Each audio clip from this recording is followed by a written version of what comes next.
Bonjour, bonjour! Et me voilà de retour pour un petit nouveau projet. Alors j'avais dans mes stocks de papier la collection The Muse de Ciao Bella. J'avais fait un premier album avec ce papier et puis cet album,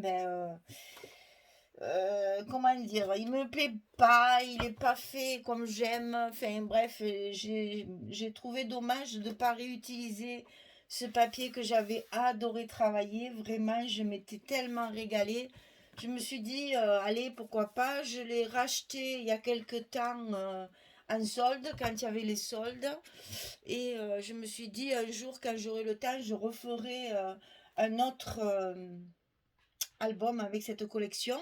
Donc j'ai acheté trois pads 30-30 et un pad A4. Et donc nous voilà repartis pour faire un projet d'album avec ce papier. Je me souviens avoir été mais, très enthousiaste à travailler ce papier. Je suppose que tout le monde le connaît. Je vous montre ça rapidement parce que je pense que tout le monde l'a déjà vu moult fois. Mais c'est un papier qui est absolument réussi, euh, très agréable à travailler parce que tous les papiers sont assortis. Il y a pas mal d'images à découper. Il y a pas mal de choses à faire. Ça permet voilà, ça attise la curiosité et la création, hein, je dois dire. Donc je me suis dit, allez, celui-là, je repars. J'en fais un autre parce que vraiment, le papier m'avait trop plu. J'avais pris du plaisir à le travailler. Donc voilà, je vous ai montré rapidement la collection 30-30. Hein, c'est toujours pareil. Vous savez qu'une fois qu'on a les papiers en main, on n'a qu'une envie, c'est de couper dedans et de les travailler. Alors, j'ai commencé bien entendu par la couverture. Je vais vous donner... Alors, d'abord, attendez. D'abord, je vais vous expliquer ce avec quoi je travaille. Donc là, j'ai utilisé la Distress Ink Vintage Photo, la classique. Je suppose que tout le monde l'a, c'est là maintenant. Ensuite, j'ai découpé tous mes espaces photos avec ma petite perforatrice coin. Celle-ci, c'est une Artemio. Je l'ai depuis je sais pas si c'est pas même la première que j'ai acheté, celle-ci. Donc c'est très très vieux, mais on en trouve toujours. Il y en a aussi qui sont légèrement, enfin les traits sont légèrement arrondis. C'est très très joli aussi, mais j'en trouve pas. Je voudrais bien la racheter aussi comme ça. Je la vois sur certains albums, mais je la trouve pas. Si un jour je la trouve, je la prendrai. J'ai utilisé celle-ci aussi pour arrondir mes angles, pour faire des angles arrondis un peu plus harmonieux parce que ça fait quand même assez vintage. Je voulais que ça soit un petit peu arrondi. Et dans le papier uni, j'ai utilisé le papier Florence. Donc c'est celui-ci, c'est le parchment. Parchment. C'est une couleur, je sais pas comment expliquer ça. C'est un beige marron, mais vraiment, bon, il est texturé et de ce côté il est lisse. Mais ça va parfaitement bien avec la collection. Je trouvais que ça fondait. J'avais pas envie de prendre quelque chose qui tranchait trop. Je voulais un fondu dans les couleurs. Donc j'ai utilisé celui-là. Quoi vous dire d'autre? C'est tout, parce que tout le reste, vous savez, hein, ciseaux, règles, machin, etc., etc., scotch et tout. Bon, alors, alors le scotch, je vais en profiter pour en parler, parce que c'est vrai que souvent on me demande ce que je prends.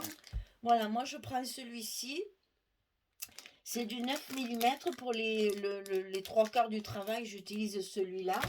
Et évidemment, j'ai le même style, un 3 et un 6. Donc voilà le 3 mm. C'est la même marque, hein, c'est la même chose. Et le 6, il est là. Voilà. Voilà ce que j'utilise. Le 9, le 6, le 3. C'est cette marque-là que j'utilise. C'est un scotch qui colle très très bien, il n'y a pas de souci. Et en plus, il est moins cher que les autres. Et après, évidemment, pour tout ce qui est couverture et bas de pochette, j'utilise le rouge. Ça, n'importe quelle marque, c'est tous les mêmes, de toute façon. Voilà. Donc ça, c'est pareil, j'ai le 9, le 6 et le 3. Voilà, je vous ai tout dit. ciseaux, crayons, plioir, etc. Hein, le matériel de base. Alors, on va commencer par notre couverture. Donc, je vais vous donner toutes les dimensions et je vais vous expliquer comment j'ai fait ma couverture. Alors, le carton de la couverture, ici et ici, des deux côtés, 24 cm sur 23. Donc 24 c'est dans ce sens et 23 c'est en hauteur. Ça, il faut le couper deux fois. Ensuite, pour la tranche ici, c'est 23 cm de hauteur sur 8. Pour le papier de couverture qui va recouvrir, alors j'ai travaillé avec du chocolat. Vous savez, c'est les grandes pages comme ça, 50-70. Je vous mets dans la description tous mes liens directs. Hein. Donc, c'est du chocolat que j'ai pris. Voilà, c'est le papier marron foncé. Donc, le papier pour recouvrir la couverture, 65 cm sur 29. Ça fait un grand papier pour pouvoir recouvrir toute la couverture. Pour faire l'accordéon central, notre tranche pour relier nos blocs, c'est 22 sur 41. Et là, c'est la pliure, j'allais dire standard. Hein. Vous savez, là aussi, je vous mets le lien pour savoir comment le plier. Le papier intérieur de couverture pour recouvrir ici la cartonnette. Sous le papier fantaisie, je mets toujours un papier de structure pour recouvrir l'ensemble. Il fait 23,7 sur 22,7. Et ensuite, pour construire nos blocs, bien ici, hop là. Pour construire nos blocs, nos enveloppes comme ceci, il faut 46 cm sur 22. Et on va plier à 22 à 44 et on aura notre petite languette ici. Donc ici, on a un papier qui fait 46 sur 22.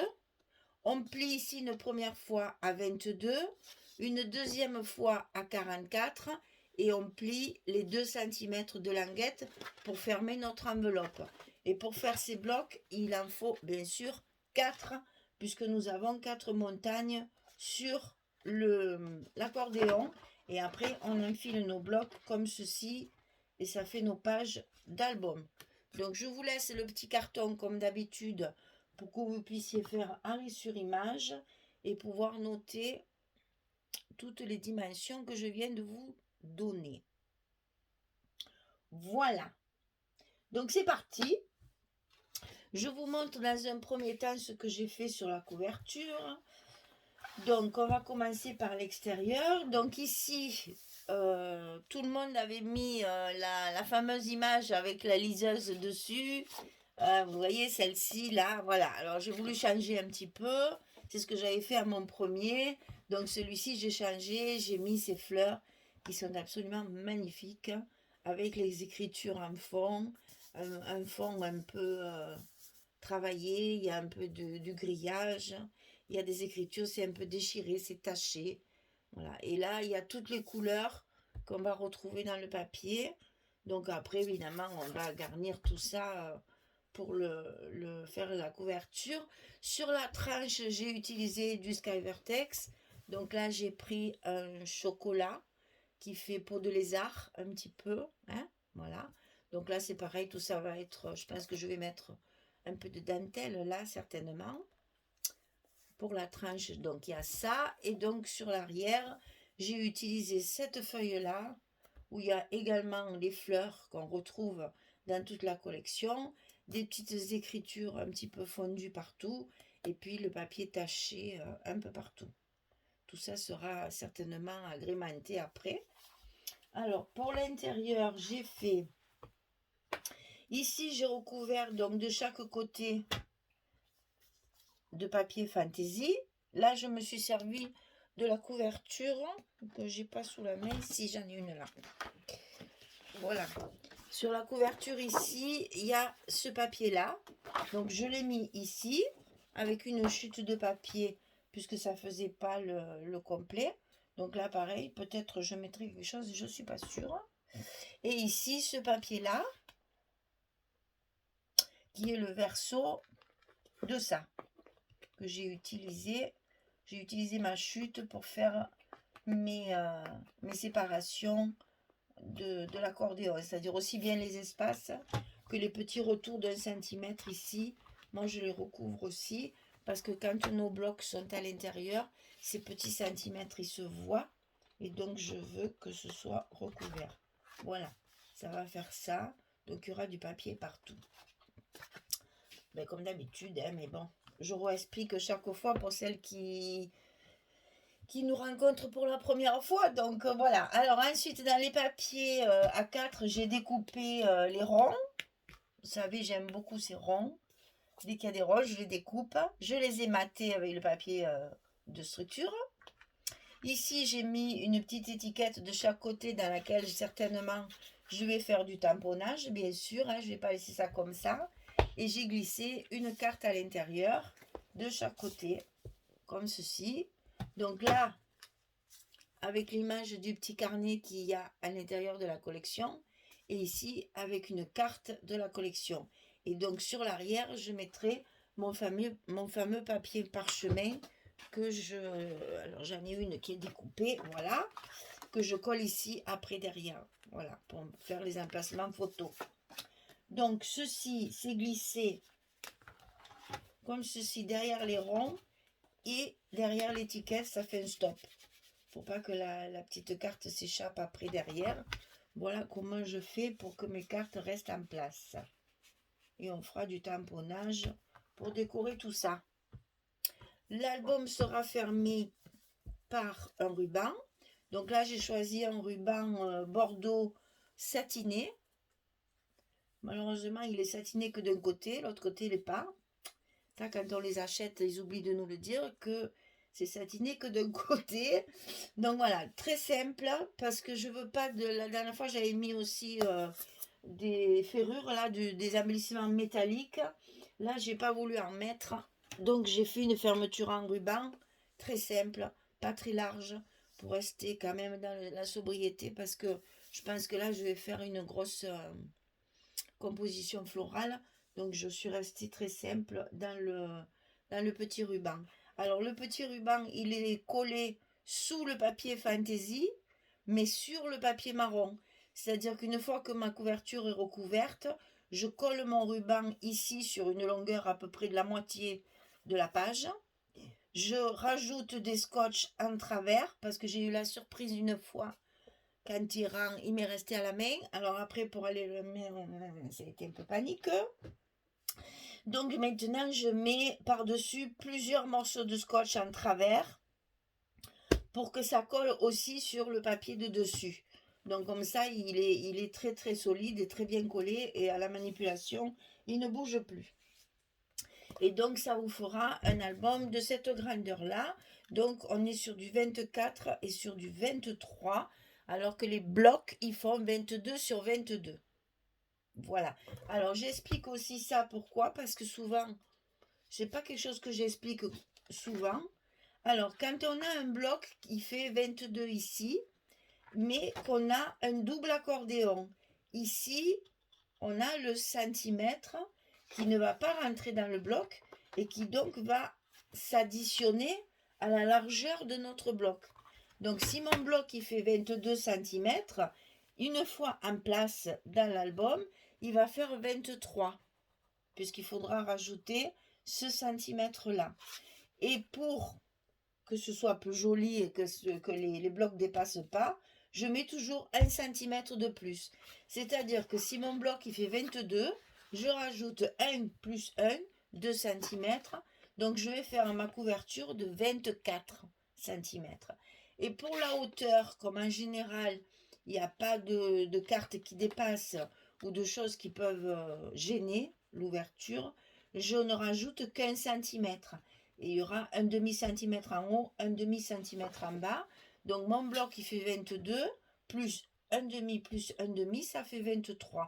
Voilà pourquoi mes couvertures, elles font 24 sur 23. Vous avez toutes les explications du montage. Voilà. Et donc ma tranche doit rester de la hauteur de mon bloc, bien sûr. Je ne peux pas faire ma tranche de 23 cm, je la fais de 22 pour que mes blocs ils rentrent bien dans l'accordéon. Hein. Et donc, quand on pose notre accordéon, on a toujours un demi-centimètre en haut et un demi-centimètre en bas pour le centrer, pour qu'après nos blocs soient bien centrés sur la couverture également. C'est-à-dire que quand mon bloc il est coincé, il est la même distance ici et ici. Et comme ça, quand l'album est fermé, les blocs ne dépassent pas, ne sont pas ras à la couverture. Donc quand on pose l'album, on n'abîme pas nos pages. Et ici, on a aussi la marge pour pouvoir laisser protéger nos pages. Voilà, je crois que je vous ai tout dit sur la couverture. Donc écoutez, on va démarrer tout ça. Je vais préparer votre page numéro 1. Et puis je vous invite à suivre la création de cet album qui, je l'espère, vous plaira. Parce que je prends plaisir de nouveau à travailler ce papier. J'attends mes colis d'été. Alors en attendant, je fais celui-là. Voilà mesdames, écoutez, je vous donne rendez-vous pour la suite. J'espère que ça vous inspirera pour un album. Si c'est pas... Parce que ce papier, on le trouve encore parce qu'il a tellement eu de succès que ça fait partie des papiers qu'on retrouve encore sur certains sites. Voilà. Je vais vous laisser sur ce et je vais continuer à attaquer mes pages. Voilà mesdames, merci beaucoup. Au revoir tout le monde.